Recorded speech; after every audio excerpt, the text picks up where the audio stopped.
the civil rights movement, to look into that struggle where black, or what we call today African Americans, were inspired also to stand up and to demand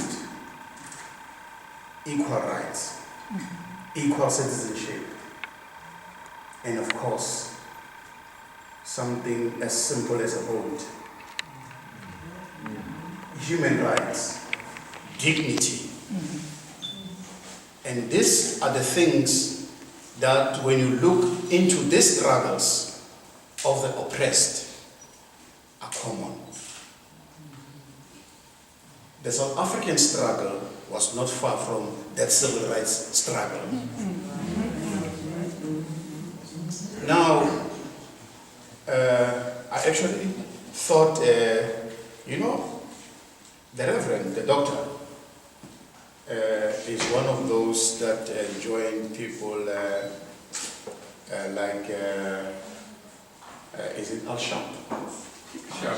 Yes, who were campaigning for the same rights. Was Terran a cultural prisoner here when you were here?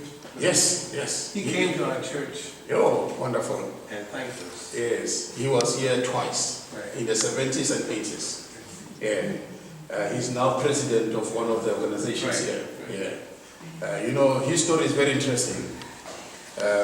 When he was here in the 70s, he was a member of one of the most powerful ideologies that ever came out of South Africa, which was the Black Consciousness movement. And all of us, we have that consciousness in all of us, to take pride in ourselves as a people, individually and collectively. Then when he was in prison, he went on what we call a Damascus, where he became a member, was recruited and became a member of the ANC. And those guys in the Black Consciousness did not take it kindly for them to lose a member. So when he came in the 80s, they reminded him that he sold out. And there was a serious fight in here, and he was hit with a spade on the head, and he was hospitalized for that. That's how serious ideological and philosophical differences ran deep in the prison, and the differences were sharp and intense. So when he left prison in the 80s, he was now a member of the ANC, and went on to become one of the cabinet ministers. And he decided no, he was going to leave the ANC now.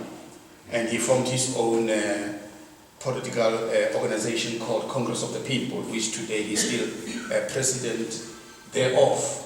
So he's lived a very colorful life. So, ladies and gentlemen, I was one of the prisoners in the cell.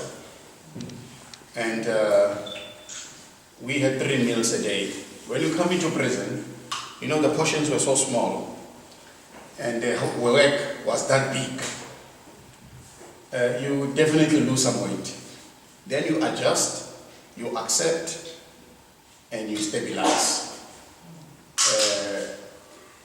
And then the body gets used to eating at 6:30 in the morning, at 12:30, and then at 3:30. Because that's the last meal of the day, until the next day again. And food, prison uniform, and privileges in prison were racialized. Now in South Africa, there were 2 kinds of people by prescription in terms of apartheid laws. There were those who were white, and there were those who were non-white. The whites were never categorized into English, Afrikaner, German, and so forth. But the non-whites were categorized racially into a colored, an Asian, and a Bantu. And then in prison, you were then given food according to your racial classification. Coloreds were classified as people of mixed race. And Asian will be Japanese, Chinese, Korean, and so forth, and Indian. Of course, we only had Indian political prisoners here. This year, 2013, it's 110 years since the arrival of Indians brought by the English in Natal to work in the sugarcane plantations, because they said the natives refused to do that type of work.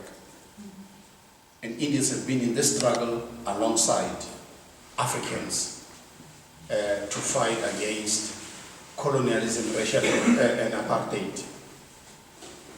Now, Bantus, actually the word Bantu denotes a people, and native, black, and that explains this pot here in terms of food. This one, it's an ID. Everyone had to have this. Not as big as the pot, a small thing like that. The most important part on this is this part at the bottom. You know, you wanted to know when you're going home. When a prisoner's prison term had come to an end, they were definitely released, not shifted to another prison. Something happened in this prison in the 60s and early 70s. When prisoners were sent to hard labor, officers did not allow just anybody to push the wheelbarrow. They will line the prisoners and then they will ask them, is there anyone amongst you who has a driver's license? And these guys must now answer. Maybe one says, I have a driver's license. He's not going to demand you to produce it. Then you, that prisoner, you are the only one allowed to drive the wheelbarrow and nobody else. That's how insulting, denigrating the officers were.